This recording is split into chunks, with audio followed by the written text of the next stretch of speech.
माननीय अध्यक्ष महोदय, मैं माननीय सदस्य का आभारी हूं।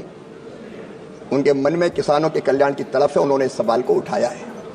ये बात सच है कि प्रधानमंत्री फसल बीमा योजना देश के किसानों के लिए वरदान बनकर सामने आई है और आज प्रधानमंत्री फसल बीमा योजना बीमा आवेदन के मामले में दुनिया की सबसे बड़ी फसल योजना है और इसके लिए मैं प्रधानमंत्री नरेंद्र मोदी जी का आभार व्यक्त करता हूं। लेकिन कृषि राज्य का विषय है माननीय अध्यक्ष महोदय, और ये योजना स्वैच्छिक है। इस योजना को चुनना राज्य की इच्छा पर निर्भर करता है। 23 राज्यों ने और केंद्र शासित प्रदेशों ने इस योजना का चयन किया है, लेकिन कुछ राज्य या केंद्र शासित प्रदेश अपने यहाँ की योजना भी चलाते हैं, इसलिए कुछ राज्यों ने इसका चयन नहीं किया है। क्योंकि माननीय अध्यक्ष महोदय, योजना स्वैच्छिक है, इसलिए केंद्र शासित प्रदेश के प्रशासन पर निर्भर है कि वो योजना का चयन करे। लेकिन मैं माननीय सदस्य की चिंता से अवगत हुआ हूं। हम वहां प्रशासन से केंद्र शासित प्रदेश की चर्चा करके अगर वो चाहेंगे, उनका प्रस्ताव आएगा तो जरूर इस योजना को वहां लागू करेंगे। माननीय अध्यक्ष महोदय, किसानों का नुकसान हो तो उसकी भरपाई हो जाए, ये मोदी सरकार की रणनीति है और इसलिए प्रधानमंत्री फसल जैसी योजना बनी है। मैं माननीय सदस्य की चिंता से सहमत हूं। मैं वहां के प्रशासन के साथ, एडमिनिस्ट्रेटर के साथ भी, अपने केंद्र सरकार के अधिकारियों के साथ मैं उनको बुलाऊंगा या उनके साथ चर्चा और बातचीत करूंगा। मैं किसानों के बीच भी आने को तैयार हूं।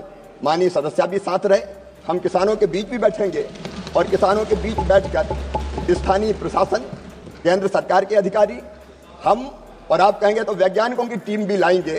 बैठकर हम कैसे दादरा नगर हवेली के किसानों के कल्याण के लिए और योजनाएं बना सकते हैं, उनको राहत दे सकते हैं, उत्पादन बढ़ाने पे काम कर सकते हैं। मैं अलग अलग राज्यों में माननीय अध्यक्ष होते जा रहा हूं और किसानों के साथ सीधी चर्चा भी कर रहा हूं। तो हम जरूर दादरा और नगर हवेली के लिए भी किसानों के कल्याण के लिए हर कदम उठाने का प्रयास करेंगे। मैं माननीय सदस्य जी को फिर आश्वस्त करता हूं कि जब आप चाहें मंत्रालय आइए और अगर आप कहेंगे तो हम भी टीम लेके आपके यहाँ आएंगे। माननीय अध्यक्ष महोदय, किसान जो प्रश्न है वो इनाम जो हमारी योजना है राष्ट्रीय कृषि बाजार, उससे संबंधित है, लेकिन उनकी चिंता वाजिब है। लॉजिस्टिक, ट्रांसपोर्टेशन, अनेकों कठिनाइयों को उन्हें रेखांकित किया है। मैं उनके साथ बैठूंगा, विस्तार से चर्चा करूंगा और केंद्र सरकार और बिहार सरकार मिलकर इस दिशा में जो कदम उठा सकती है वो कदम हम निश्चित तौर पर उठाएंगे। लेकिन इनाम के बारे में मेरा ये कहना है कि छोटे किसान जो उन्होंने सवाल किया था उनको भी कवर करने का हमने पूरा प्रयास किया है। हमने जो राज्य और केंद्र सरकारें हैं उनको इनाम के संचालन के करने के लिए, स्थानीय आवश्यकता पूरी करने के लिए हम लोग फंड देते हैं और उन्होंने सुपेल का भी नाम लिया था। तो मैं बताना चाहता हूं कि इधर उधर ना ले जाना पड़े और मंडी में ही इनाम प्लेटफॉर्म के साथ किसान व्यापार कर सके, इसलिए बिहार की 20 बाजार समितियों को हमने इनाम प्लेटफॉर्म के साथ एकीकृत काम करने का काम किया है। बिहार के सुपेल और सहरसा जिलों की मंडियों को भी अगर राज्य सरकार का प्रस्ताव आएगा तो हम लोग निश्चित तौर पर जोड़ने का काम करेंगे। Honourable member. माननीय अध्यक्ष महोदय, जैसा मैंने निवेदन किया कि एक साथ पूरी जमीन पर प्राकृतिक खेती नहीं, जमीन के छोटे हिस्से पर किसान प्राकृतिक खेती प्रारंभ करें, लेकिन यदि प्राकृतिक खेती सभी विधियों का समग्र रूप से पालन करते हुए की जाए तो उत्पादन में कोई कमी नहीं आती है। ये मैं अपने मन से नहीं कह रहा हूं।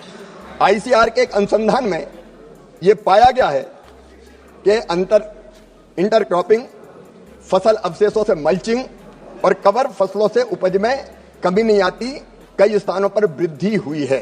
रासायनिक जो हम उर्वरकों का प्रयोग करते हैं उसके कारण मिट्टी पर बहुत बुरा असर पड़ता है, लेकिन प्राकृतिक खेती मिट्टी के स्वास्थ्य में सुधार लाती है और इसलिए ये आशंका कि इससे उत्पादन बहुत घट जाएगा, ये आशंका पूरी तरह से सही नहीं है।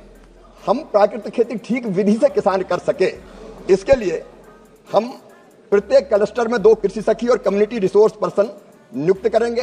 प्राकृतिक खेती करने वाले किसान को प्रॉपर ट्रेनिंग देंगे। जो इनपुट लगते हैं उनको आसानी से उपलब्ध कराने के लिए 10,000 बायो इनपुट रिसोर्स सेंटर भी प्रारंभ करेंगे, उनके लिए वित्तीय सहायता प्रदान करेंगे और किसानों को अपने खेत पर भी इनपुट बनाने का प्रशिक्षण दिया जाएगा। अगर ठीक इनपुट डाले जाएंगे तो उत्पादन नहीं घटेगा, दूसरी बात जो उन्होंने कही है कि इस पर कोई अतिरिक्त राशि एमएसपी के रूप में देंगे। माननीय अध्यक्ष महोदय, आज लगभग सारी दुनिया केमिकल और रासायनिक जो केमिकल फर्टिलाइजर और कीटनाशकों के प्रयोग के दुष्प्रभाव को जानती है। भारत में भी लोग चिंतित हैं कि इसके कारण जो फसलें होती है उसका जो मानव शरीर पर भी गलत असर पड़ता है, उस दुष्प्रभाव से चिंतित है। और इसलिए अगर प्राकृतिक खेती का अन्न उत्पादित फल या सब्जी उत्पादित होकर बाजार में पहुंचेगी तो निश्चित तौर पर ज्यादा कीमत मिलेगी। हम प्राकृतिक खेती उत्पाद का सरल प्रमाणन करेंगे, सर्टिफिकेशन करेंगे, प्राकृतिक खेती के उत्पाद का नेशनल ब्रांड भी बनाएंगे। और जब प्राकृतिक खेती का फैलाव होगा और ब्रांडिंग होगी तो अपने आप उसकी उचित और ज्यादा कीमत निश्चित तौर पर मिल पाएगी। यही मेरा निवेदन कि अब करेंगे किसान तो निश्चित तौर पर किसान को ज्यादा दाम मिलेंगे।